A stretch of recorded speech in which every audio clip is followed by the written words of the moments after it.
Hey everyone, this video is about the summary paper. Hopefully this will clear up some questions for you, and we'll have other opportunities to talk. And a reminder that I will be scheduling appointments with each of you individually where we will meet for up to 30 minutes to talk about specific details of your research project. I get the most questions about the summary paper.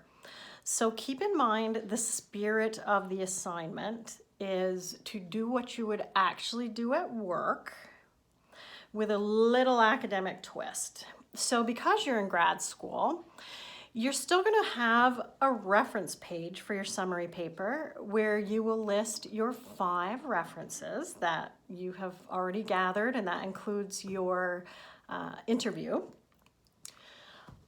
At work, you're not going to write a full research paper. It's just not going to happen. So there's not time to do that investigation, and there's not time for somebody to read it.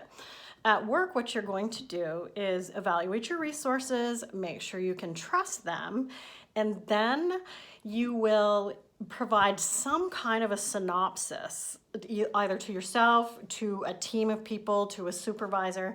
So that synopsis may be in the form of a presentation. It may be in the form of some kind of a summary paper, or maybe just verbal and not formal. So for the summary paper, you can write literally 2 pages. So what I'm looking for is 1 direct quote or 1 paraphrase statement from each of your 5 resources. You do want to look at this as a kind of an essay. So you'll have an introduction, the theorist research was or is, and then you will include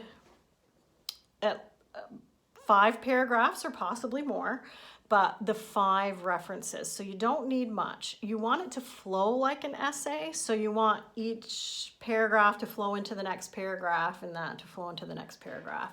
And then you will have a conclusion paragraph. What I need to see academically is that you can cite your references in the summary paper in APA format, so American Psychological Association format, and that you can include an attached reference page in APA format. So there are plenty of ways to get help with this. The library will have resources even electronically. You also might just do a general internet search about the APA formatting.